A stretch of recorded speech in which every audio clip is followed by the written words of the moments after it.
Hello, welcome to another episode of The Dream Machine. It's Mark, it's Ravi. And today we have Rohit from Komo Club. Welcome, Rohit. Welcome. I would love to start with that question on how did you actually get started with Komo Club and the previous businesses you've had? And I would love to hear Rohit's story. Yeah, thank you for having me. Obviously, a lot more comfortable usually asking the questions rather than answering them, but no, appreciate you guys having me and excited about the chat today. Where to start with my journey? So, about 12 or 13 years ago, I decided to leave my engineering job to start a fashion tech company, which is a very fun conversation to have with Indian parents. Yeah. Thankfully, that was okay. I think I had spent my entire life preparing them that I wouldn't probably follow the traditional pathway. So we kind of came to an agreement that everyone was happy with. My friend Zoe, as I was kind of mentioning to Mark a little bit earlier, held an intervention for me. So that was interesting. But did a fashion tech company for a couple of years. And, I was in my early 20s at the time. I had no idea what I was doing at all, and made a bunch of mistakes, but incredible learning lesson. And then sort of off the back of that, had a lot of people that were coming out to me for advice on companies and all these sort of things. And I'm like, why are you coming to me? There are people much smarter than me, much more experienced that you should be learning from. Yeah. And at the same time, I saw that there were a lot of people coming into the startup space trying to give advice to founders. That was advice based on my own experience that I didn't necessarily agree with. These were often people that were coming from big corporate, like big four accounting firms that obviously had a very different lens on what it took to build a business of that size compared to what you need from the ground up for an early stage company. And so very similar to what you guys are doing with the show. About 10 years ago, I launched the Startup Playbook Podcast, which was all about how do we bring in successful people that have been around in the journey for long enough to have war stories around this sort of stuff, to talk about their stories, their lessons, their insights, knowing that not everything is applicable to everyone, but at least you're hearing from someone that's been there and done it before versus them theoretically talking about what they would do or how they would handle a particular situation. There's like no right way to do it, but there sure are a few wrong ways. Oh, 100%. And, it's been super interesting. We've done over 220 odd episodes now. Yeah, nice. You bring on founders in the same industry competing against each other, often with very, very different strategies. They're both successful. And so, it kind of just goes to show that there isn't one playbook for this. But, some of the underlying principles are really important. Like you said, there are particular things to avoid, but I think you have to find out what's the right thing for you, your company, to make it successful. And it's a bit more kind of personal, but at least I think there's a lot that you can kind of learn from people that have been through that journey before, so you can see around corners. Yeah, well, 200 episodes, that's a good whack. I mean, my own podcast, we got up to about 86, which I thought super solid. Yeah, which I thought was like, it was pretty good. But 200 now, that's a show. You've built something with legacy, right? Is that how you feel about it? So to be honest, I mean, part of it was, obviously to create a resource for other people. This was, like I said, 2016. So back when people didn't really know what a podcast was, had to explain to people why I was recording these conversations. And you listen to this when? Anytime when you're cooking, when you're driving. I can? Yeah, to be honest, even for me, I didn't even know that people would listen to the show. I thought, because I was meeting with so many founders, and I'm like, instead of just saying, I just wanted a resource that I could be able to point them to say, when you're thinking about international expansion, or you're thinking about product, or you're thinking about growth, here's a resource to point you to. Here's a playbook. Here's a playbook. Yeah. And these are a bunch of conversations that I'm having anyway. And then selfishly at that time, after my first company, I just realized I had no network at all. Yeah. I kind of had built that up from the ground up in the fashion industry, but that wasn't really where I wanted to spend the rest of my career. But also just wanted to get to know people, and kind of, I was very fortunate that I had a lot of people that would say yes to coffees for me, and I just wanted to leverage that a bit more to obviously help other people, but also, as a learning tool for me too. Yeah. So that's kind of how it started. And I was very fortunate that 10 years ago, there weren't a lot of podcasts around at the time, so it took off very quickly. And, I think I just sort of told myself that I'd commit to doing this for a decade. And so that's what we're hitting in July this year. Oh, nice. And then, we'll kind of see what happens. But that was always the plan, was just... So tell me a little bit about, obviously, I would love to take notes and stuff. And again, there might be a lot of playbooks that we can follow. what is the advantage or what is the need of building a good podcast? Like, why would anybody get on that journey? So, I think one of the very fortunate things that I had when I started in 2016 was I didn't realize what this could become. So I just loved the craft of it. I loved talking to interesting people that I wanted to speak to. I loved asking the questions that I wanted to ask. It was self-motivated and self-learning. I think one of the challenges of launching it now is that when you see Joe Rogan sell his podcast for $100 million and you see all of these influencers kind of created around podcasting, it's very easy to start off with the expectation, like anyone does with a business, is it's going to be successful from day one. Have all of these followers, we're going to have all of this money that sort of comes in. It's just going to be incredible. And I think the really hard part about that is you don't give yourself the time to figure things out and figure out what works. But also, so much of this is like compounding things that happen over time. So mistakes compound? Is that what you're saying? Or success compound? The benefits. So even for me now, there have been periods where I've just not published any episodes because I was running a business and I just had to sort of, take a step back from it. But I would get way more downloads through that period when I'm not publishing any episodes than a few years earlier where I was, publishing every week and being super consistent. So you're suggesting that that your audience was mining your old episodes because they weren't getting anything new? Well, I think that's one of the benefits of having evergreen content as well, is that, you bring in people who these are stories, lessons, principles that stand the test of time. It's also interesting now having a few guests that we've had on a few years on since then, and that's kind of in the lead up to the 10 years. What we're going to do is bring back some of our most impactful guests to kind of talk about what's changed, what's different, all of those sort of things. But even just at this kind of point in time, a lot of those lessons stay true. And it's interesting for them, it's interesting for our listeners to kind of understand what was their point of view, 8 years ago before AI came into this space and everything else is kind of going on in the world and COVID and everything else, and how do they sort of see the world differently now? So I think that's the advantage. I think that's the number one thing I'm fascinated about. 200 episodes in, like I said, you've got legacy. This is it's almost a longitudinal study of business. Yeah. It's imagine 400 episodes from now, if you're still doing it. Yeah. What does that look like? It's the amount of knowledge that you would have been able to aggregate as well. Yeah. It's pretty cool. Yeah, it's fun, and getting to sit down with some incredible people that I never thought that I would get to sit down in a room from and learn from has been sort of a big part of that. Also, you kind of just learn things, like you said, almost by osmosis, by being around these people, hearing their lessons, hearing what are some of the commonalities between all of these different founders, 100%. What are some of the differences, what are the differences in approaches. 100%. But I think the big part is, you just kind of realize that everyone's making it up as they go along. And we were just talking about this earlier. A lot of what the media portrays is success stories around fundraising, all of these sort of things. I think, I've been very fortunate to interview people who've built multi-billion-dollar companies like Cal Henderson, who's the co-founder and CTO of Slack. I think most people kind of know their story, but if you don't, they kind of started with a video game that they were trying to launch. That didn't work, and so they pivoted to Flickr. Sold that for $30 million to Yahoo, and then they were like, first time around we didn't know what we were doing, we didn't have enough capital.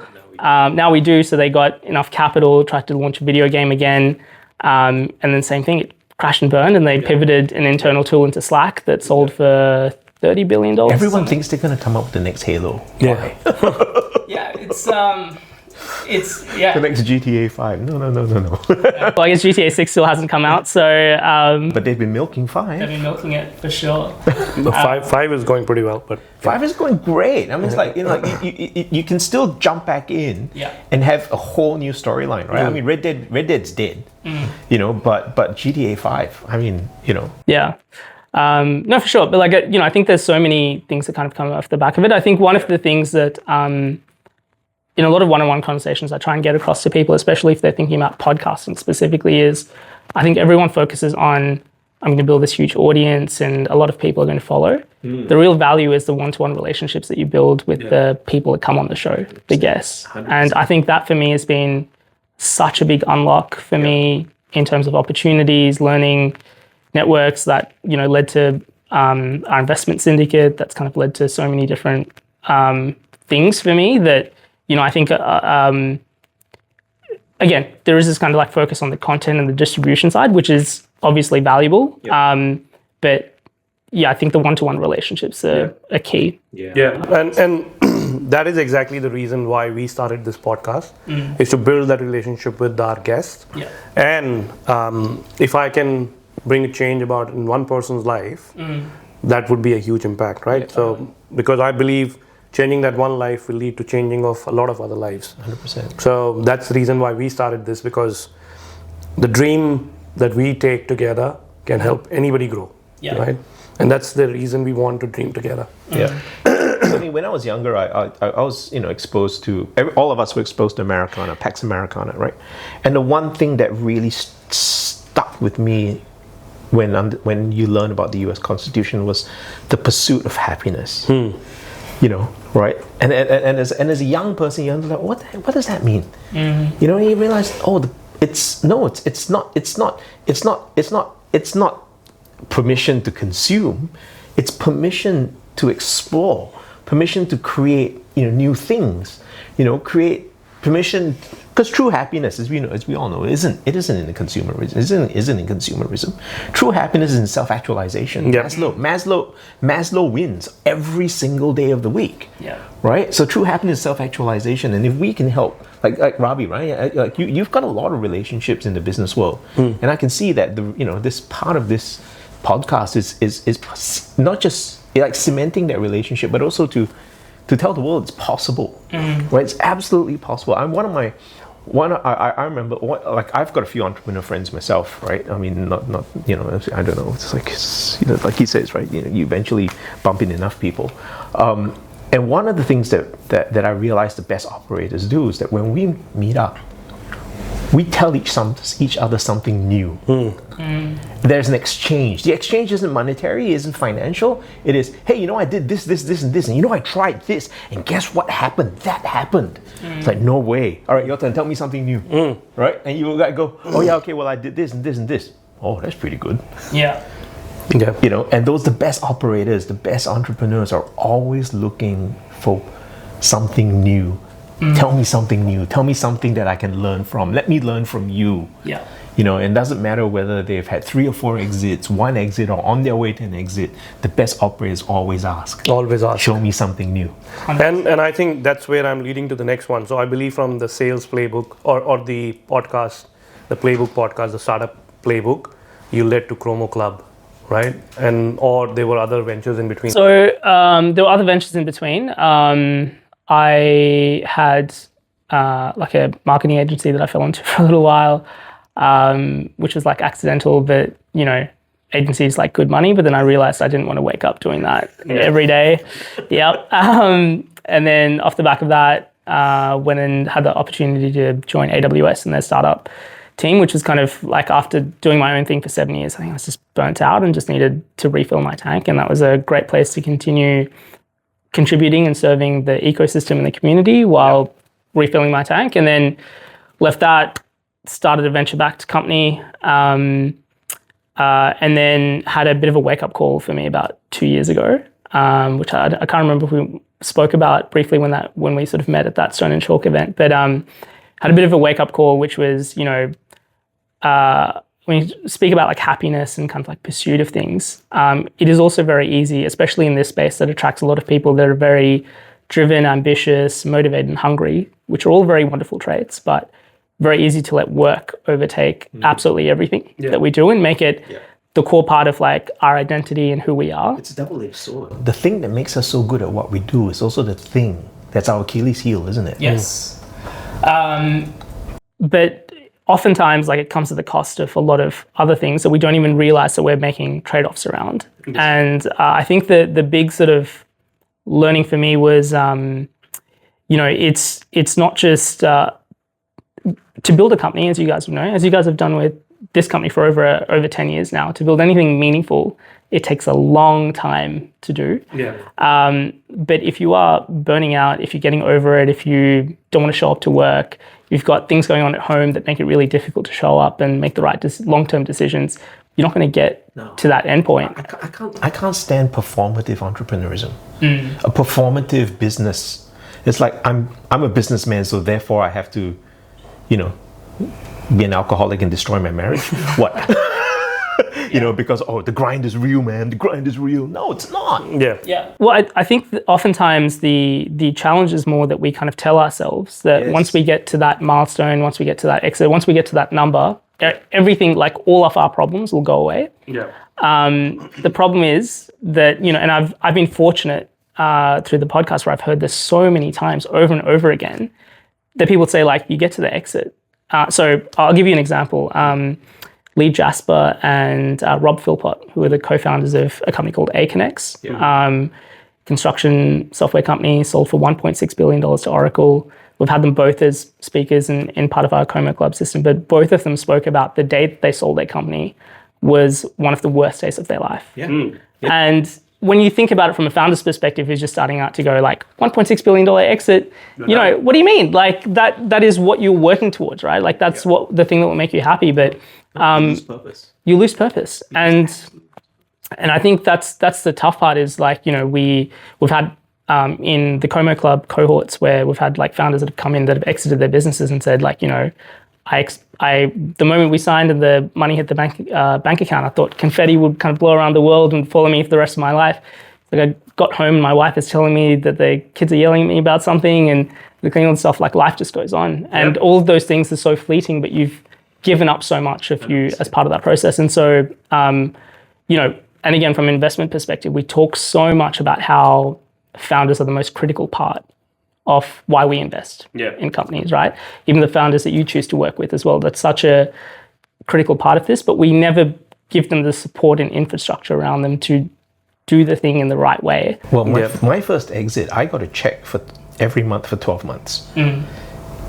But I was absolutely miserable. Exactly. I felt I sold my baby. I felt like that. And then I had one exit. And there was another exit where I left 1.5 million euros on the table. I just didn't want to be there anymore. I woke up one morning and said, fuck it, I'm done. It was a fashion business. And I understand. Fashion has got so many fun people in the game, but it's a miserable business. Like fun people make I don't know how we did it. Right? So I was a partner in the women's fashion label, blah, blah. We had, we had retail shops. We had shop in London, shop in Chapel Street. We had a wholesale business in Europe, blah, blah, blah. The whole thing, we were doing bread and butter and, Pret and all that, all of that, warehouse in Hong Kong, blah, the whole thing. And I woke up one morning and I just looked at my business partner and I said, you're driving me nuts. I can't do this anymore. Called the accountant that very day and walked out. Happiest day of my life. I was business life. I was just going to say, like your kind of comment about pursuit of happiness. A big part of the learning for me was, if someone asked me what all my values were and the way that I was spending all of my time and the way I was behaving, they were polar opposites of each other. And that was a big unlock for me. I was like, wait, I'm doing all of the things that I thought that I really wanted to do on paper, like all the things that was expected of me, things that I thought would make me happy.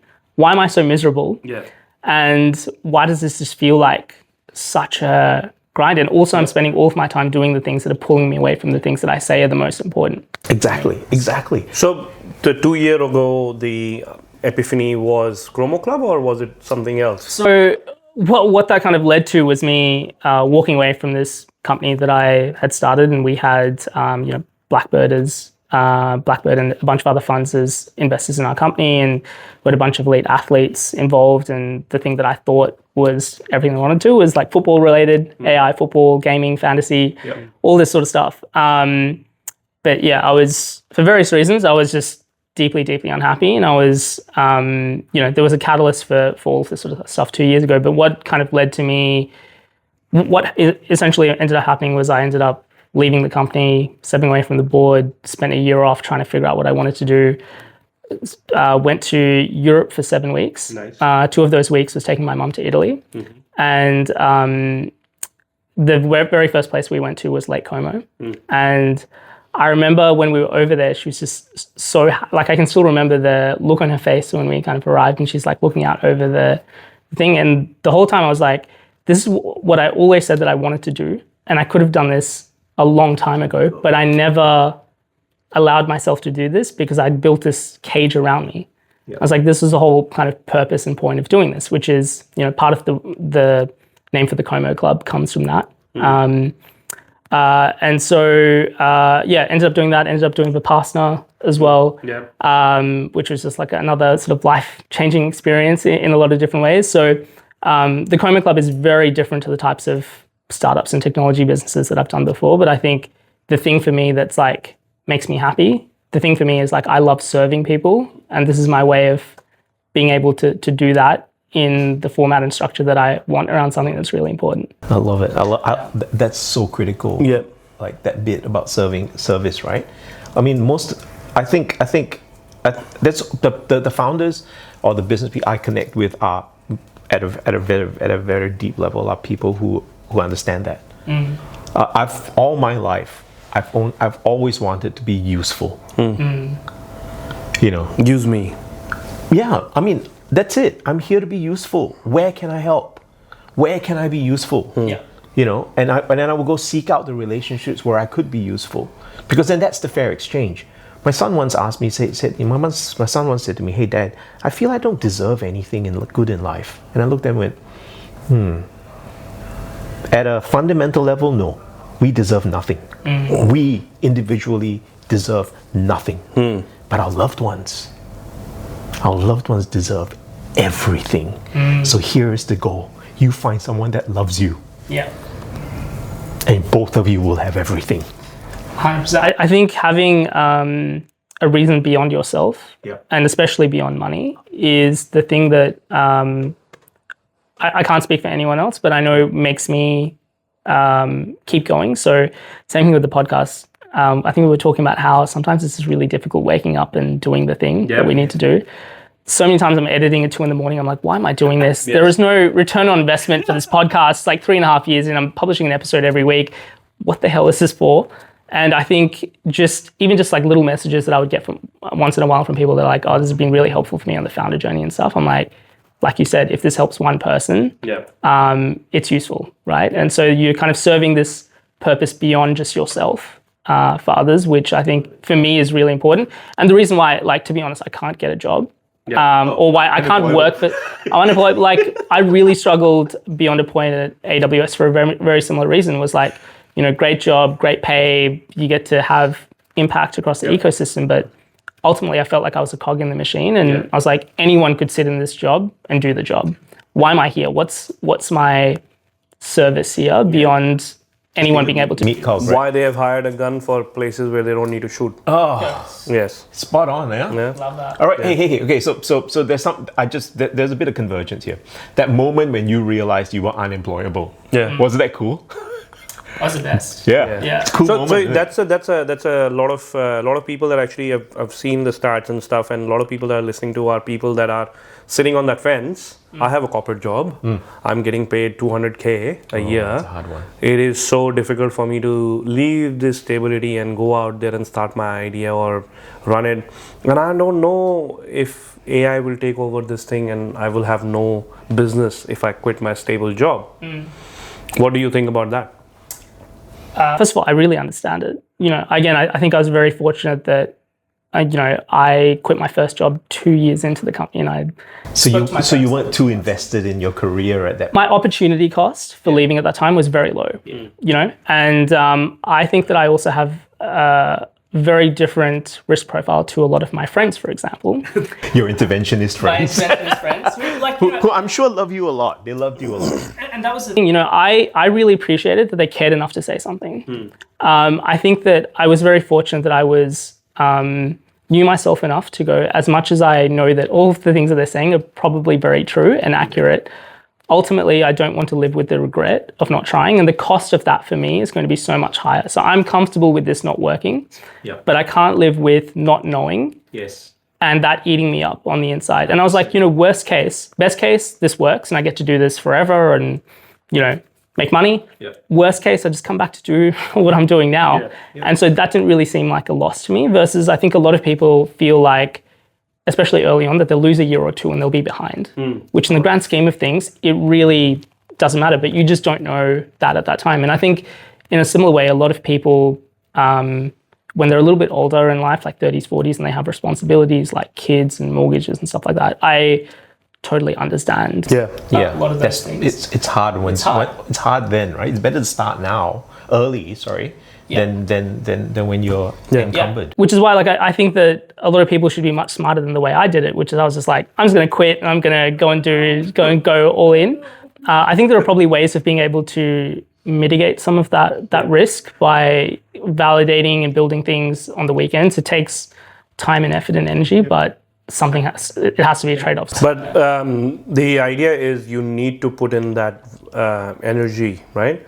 Basically, the whole theory of the energy will convert into something that is exactly true for even business. If you are not doing anything on the weekend and you are saying, I have a full-time job, and I don't want to spend any time on building myself a business, whether it requires you to burn your evening or whether it requires you to burn your weekends, you will not have anything apart from that full-time job.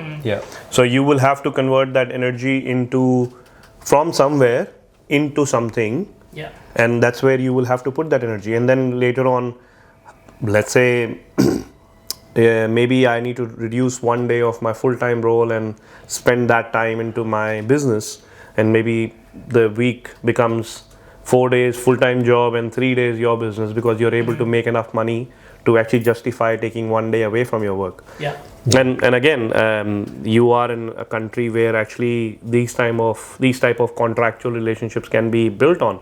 That I don't want to work for 5 days, I want to work for 4 days. Give me salary based on 4 days, and then reduce it to 3 days. It again boils down to your employer, but you can try doing all those things. You can try and playing this permutation combinations on how you can reduce your full-time job to a part-time thing and then build your business.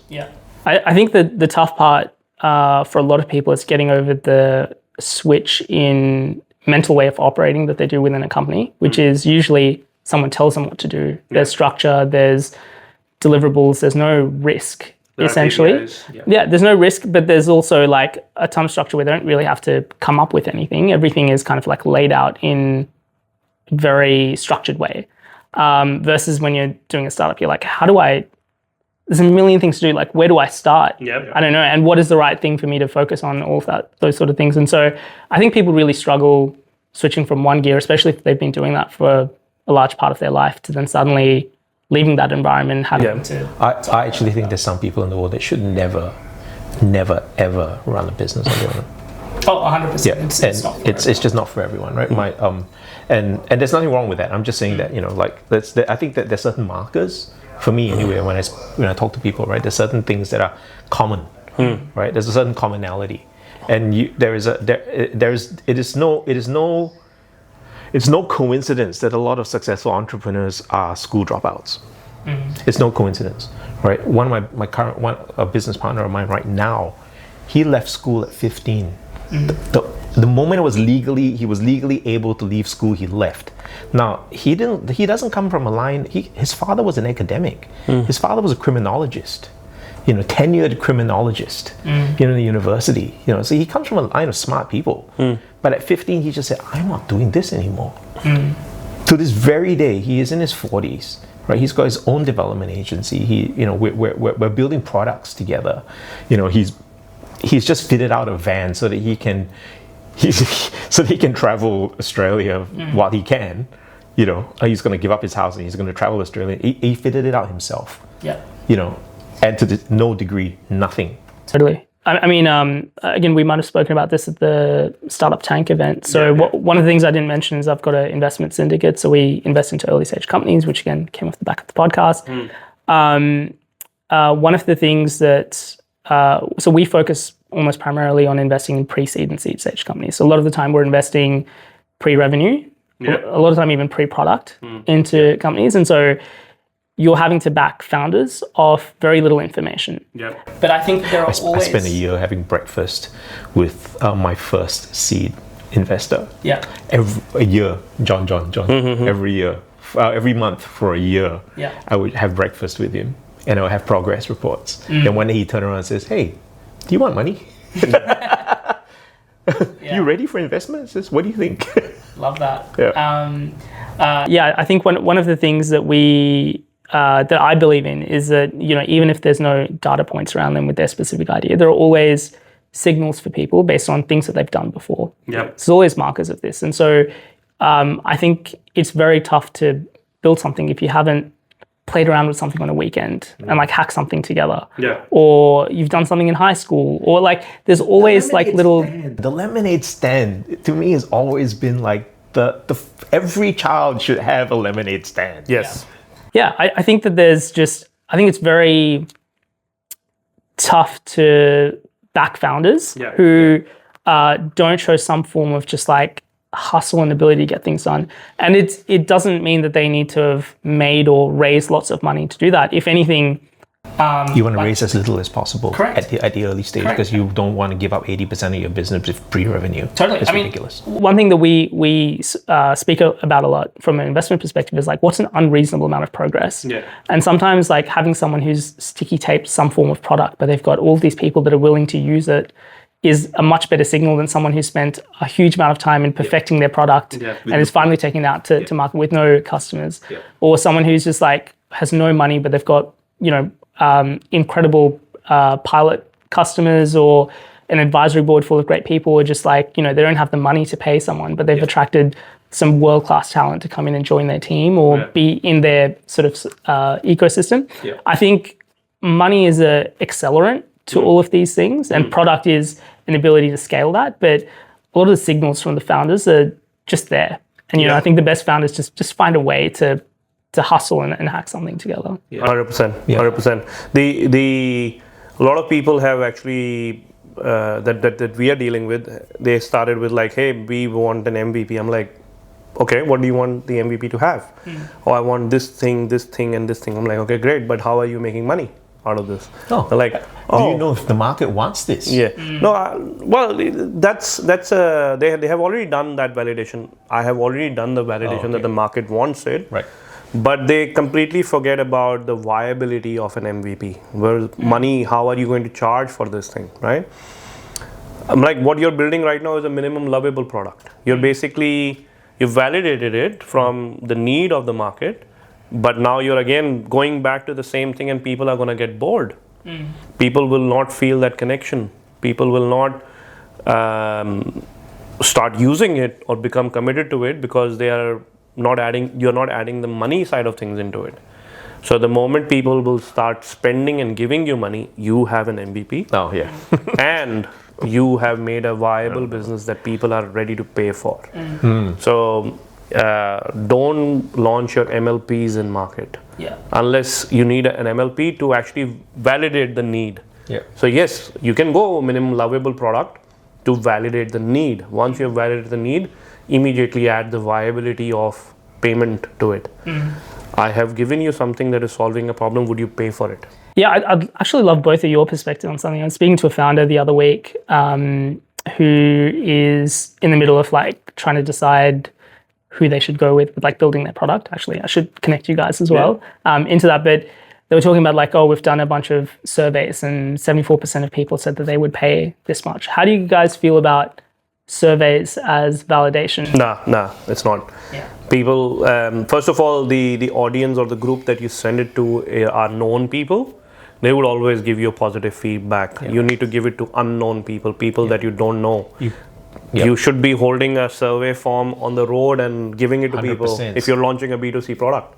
Right? If you're launching a B2B product, you can't be just giving it to people that you know. B2B, you need to send it to people that you don't know. You have to become... The biggest problem I see with people is they don't want to be uncomfortable. 100%. Like, this makes me feel awkward and uncomfortable, and I don't know that person. What if I burn that bridge? I'm like, well, if you are not connecting with that person, you are not building that bridge. You don't have a bridge to burn if you don't have the first connection. And you could build a bridge by reaching out to them in a more personable way, or trying to find a commonality that you can connect through. Yeah. So and then they're like, okay, that makes sense, but still I don't want to do it. I'm like, well, then you're not ready to run a business. Yeah, you gotta understand who your respondents are in that survey. 100%, exactly what Ravi said. Yeah. You know, like when for Ruby Soda, I did a canvas. So I had a so the startup that I was talking about was also a fashion that we'll talk about it after. It's been mothballed. European rival hit a $300 million Series A, Right. and we were like, nah, there's no way we can compete with this, so we mothballed it. But when we were validating the product, right, the problem space, went with a clipboard. I walked into every retail shop that would let me in the shop to conduct a survey, and I asked the problem on the ground: is this a problem? Is this a problem? Is this a problem? Do you see this as a problem? You know, and I connect, and obviously that intel was unbiased. You know, it was just me walking in, and so I put myself in a lower position of lower power as well. So the power dynamic was different. So therefore, I wasn't influencing the results. Yeah. You know, exactly. When you look at doing surveys, what was the power balance in the conducting of that survey? Right? Is it tainted by, you know, it's like the boss saying, "Do you guys want extra holidays?" Yeah. Well, also, like, I feel like a lot of the questions tend to be very leading in surveys and things like that. So you get the answers that you want to get. I think that, I don't really believe in surveys, to be honest. Like, I think a lot of it is actually like action and intent based. It's almost like more valuable if people kind of sign up to a wait list and are engaging with you in some way and helping you kind of like co-build that. But always like skew towards taking a deposit, taking something, getting, you know, very easy for a company to say like, yeah, we're interested. But that doesn't really mean anything until they sign. Well, actually, there was a time for that. Like, obviously, Dropbox sort of built on that methodology, right? They actually just launched a video that this is how Dropbox will work. If you are interested to use this product, put down your first name, last name, and email address, and we will get in touch with you the moment the product is ready. They had about 35,000 people doing it in a month, and they took that list to an investor that this is the list of people that have said that if we build a product like this, they'll be interested. But even then, I would say like the intent behind that is very different to like sending out a survey to people to say like, hey, if we were to launch this, would you sign up or whatever, to someone going like, a video, this is what we do. If you're interested, do you want access to them? That's what I'm talking about, right? Like you look at how the survey, how the information was conducted. You know, what's the power balance, and it was unbiased. I just sent it out randomly, and people connected with that. I don't know you from above, so all I know is that 35,000 people signed up. I don't know who's in there, but they came through that video. So it's a lot more. But those days are gone, though. Those days, well, again, depends on... The MailChimp give you free Facebook. I don't know how to make money from this. Days are gone, right? No, but there is still something there. They're not 100% gone. It boils down to what exactly is the problem that you're solving. Right? There are, like, we just saw the OpenClaw fiasco, right? We didn't know anything about it a month ago. Now everybody is using OpenClaw. Why? It's because somebody just did it, and somebody just launched a campaign, and then it became... Isn't he hired by Anthropic right now? No, he's been hired by OpenAI. That's for right. $1 billion. Yes. So now he's working, and now he's a corporate slave. So they are saying that we will keep OpenClaw open source, which is fine. That was his stipulation. Yeah, but then but again, there is... but he built a product. All right, so AI. That's where we're at. We've gone back to that. This is what you're saying, right? Everyone's using AI. They don't know how to make money from this. They're hemorrhaging money as we speak. Everyone's racing somewhere. Yeah. My biggest current problem is we, as the new generation or the new age, is after the $5 trillion economy. And there is still 95% of the world out there that cannot participate. That we are not. That we are also not thinking about participating in. They can't.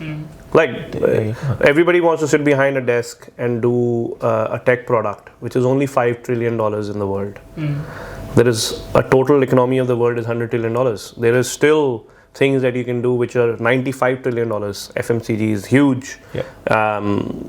With AI, drug detection, drug creation. Yeah, but isn't okay? So let's take this a step back, right? I think we've gone past the 23 minutes already, but I mean, the rise of AI at the moment and the kind of money that's being thrown at it, right? Obviously, this is very similar to the early 2000s when it was the user grab apps, right? You just get as many users as possible. We don't know how we're gonna make money. We're just gonna grab as many people, and then we work out to sell them shit. Okay, who's gonna fund this?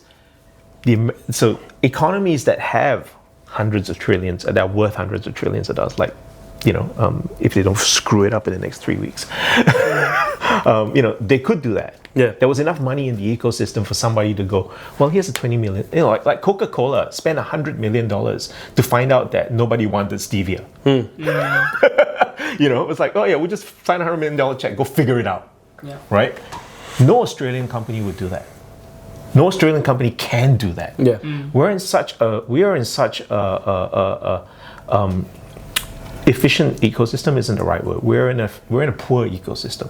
Australia is a rich country, but compared to Silicon Valley, right? That was the learning that I had with Ruby Soda. My business model was copied by our European rival. They had a completely different product when I launched, but over those years, right? They reached product parity. They pivoted, and next thing you know, they were running my business model. Yeah. No way did I have enough money to have the same reach that they had. They were closer to the fashion epicenters, for one, right? So I was like, oh my God. First of all, that's a big hit. Second of all, the $300 million Series A was like going, oh, look at the guys, I'm like going, but they're doing the same thing. And it doesn't matter if they're doing the same thing. Yeah. So going back to this investment landscape, AI is one thing, me being thrown, right? One of the things that I find about the Australian investment landscape is that we've always had a single market economy. We were always a single market economy. It's in our DNA. We've always sold stuff from we shaved some stuff off some animals and sold it, to a market thousands of miles away, right? Modern day Australia, we dig some stuff out of the ground and sell it to a customer thousands of miles away, right? We still, the Atlassians and the canvases of Australia, they're so rare. Yeah. I think there's like Airwallexes and others. Like, I think there's like a next generation of them. We have no choice, right? We have no choice. Yeah. But how do you see our investment landscape reaching a point where we are? But again, I think sort of on that same story, Airwallex, the point that you made about Airwallex couldn't raise a lot of funding in Australia. They raised the funding. Same as Canva. They did US and Singapore. Same as Canva. So Canva went to US. That's how Same they as became Atlassian. big. Yeah. Yep. Atlassian went to US. That's how they became big. Obviously now they have enough money to actually buy anything that says, oh, we are going to help businesses flourish, right? In Australia or anywhere in the world. And they're like, okay, we'll buy you. Yeah. We'll take you over and then we will shut you down, right? Because we already have this feature in our thing and we will just build that feature in our tool sets. We don't need a separate app. We don't need to spend marketing budgets on a separate app to promote it and so on. Yeah. We'll just delete you and then we'll create your thing inside our applications. But the whole investment landscape in Australia is either everybody wants to be a tech entrepreneur.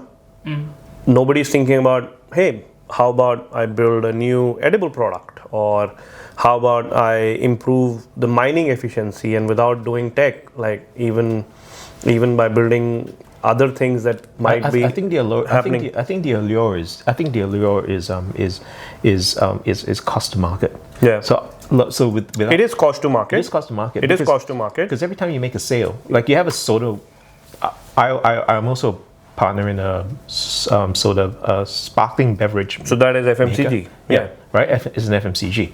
We own the tooling, right? So we own the tooling. Like we built this thing, and it owns. We own the tooling. Manufacturing obviously out of China. No one in Australia can make it. No one in the US could make it either. Right. The only way this was going to be manufactured was we just don't have the tooling engineers to begin with to make the tooling. We own it. It's 100% Australian owned, right? But every time we sell, and my business partner in that one is a tech entrepreneur. You know him, Paul. Yeah. Right. And he's like, he scratches his brain all the time and says, "Fuck, why aren't we selling software? Why are we selling this thing? Every time we sell something, our landed cost already is 40% of or 30% of our retail price. Yeah. It's So like that's your cogs. and then you're stuck. Yeah. You're stuck. For me to make $1 million, I got to buy $300,000 worth of product. So I would again, that's some of the problems we won't be able to solve right now. Not in this conversation.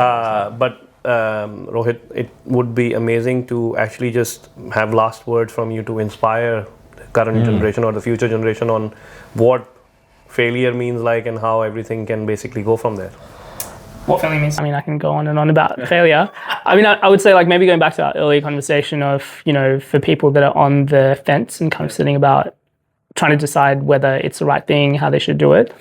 Again, I can't give advice on behalf of anyone else, but like I can talk about how I frame things for myself. And I think a big thing for me is I don't really want to live my life with regret. And so my lens is when I'm hopefully 80, 90, whenever I'm on my deathbed and I look back on my life, will I regret doing something? And if so, like I think that that's a awful way to have sort of ended your life with all of these, untapped potential or all of these sort of things. And so, I would say everyone's got their own situation and circumstance, but if it means something enough to you, it's worth at least exploring so you can just scratch that itch more than anything else. May lead to nothing. You may decide that startups or starting companies is way harder than you thought and it's not for you, but at least versus like living the rest of your life going like, oh, what if? Yeah. What if I'd done that? So take the plunge, give it a go. Like what's the worst that can happen? Life is short, right? Life is short. Life is short. Everybody needs to live a good life. Thank you so much, Rohit. Thank you for coming on. Thanks so much for having me. Thank you for reminding me that we will never walk alone. 100%.